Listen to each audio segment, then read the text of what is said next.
Bonjour, nous nous retrouvons pour terminer ce deuxième récit de création.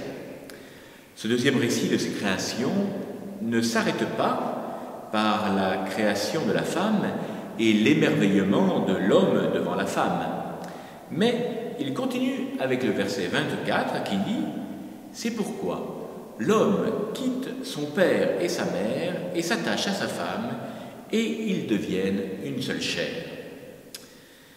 Il n'est pas bon que l'homme soit seul, dit Dieu, je vais lui faire une aide. » Ces deux expressions, seul et aide, semblent être la clé pour comprendre l'essence même du don au niveau de l'homme pour qu'il soit image de Dieu. Nous pouvons dire que l'homme est devenu image et ressemblance de Dieu, non seulement à travers sa propre humanité, mais aussi à travers la communion des personnes que l'homme et la femme constituent. Je reprends ici les audiences de Jean-Paul II lors des années 1979 et 1980. Le sens originel de l'unité, dont témoigne le texte du verset 24, trouve de vastes perspectives pour notre vie morale et sacramentelle. Au niveau moral, Jésus lui-même confirme les paroles de la Genèse lors de la controverse avec les pharisiens. Nous pouvons retrouver cette controverse dans l'évangile de Matthieu au chapitre 19, versets 3 à 9. Je vous le lis. Des pharisiens s'approchèrent de lui et lui dirent, pour le mettre à l'épreuve, « Est-il permis de répudier sa femme pour n'importe quel motif ?» Il répondit, « N'avez-vous pas lu que le Créateur, dès l'origine, les fit hommes et femmes, et qu'il a dit, « Ainsi donc, l'homme quittera son père et sa mère pour s'attacher à sa femme, et les deux ne feront qu'une seule chair. Ainsi, ils ne sont plus deux, mais une seule chair. Eh bien, ce que Dieu a uni, l'homme ne doit pas le séparer. »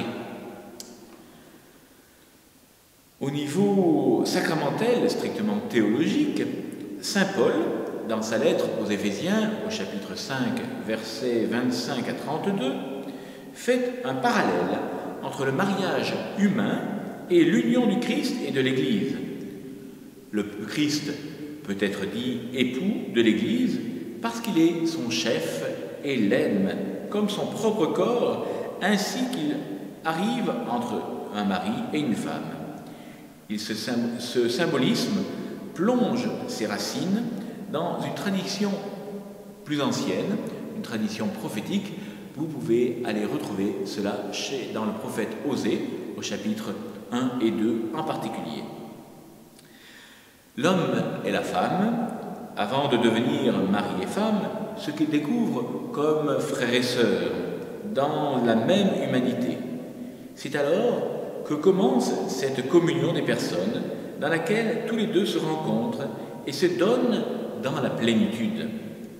Au commandement de fécondité, qui était en Genèse chapitre 1, verset 28, s'ajoute l'intimité, la communion de vie la plus intégrale possible, qui n'est pas moins visible, qui n'est pas moins visée dans la visée originelle du mariage voulu par Dieu. Le récit de création finit par ce verset 25 de transition qui parle de la nudité de l'homme et de la femme, et ils n'ont pas honte. À ce moment, ils se voient encore à travers le regard d'émerveillement, sans désir cupide ni avide, ni avilissant. Ils se voient comme Dieu les voit, beaux et saints, avec un corps fait pour rendre gloire à Dieu et pour permettre l'amour, le don réciproque. Dès demain, nous nous retrouverons pour continuer ce récit avec la chute. Bon courage à vous tous. Tenez-vous le plus possible confinés chez vous et soyez sûrs que nous ne manquons pas de prier pour vous à Rocamadour.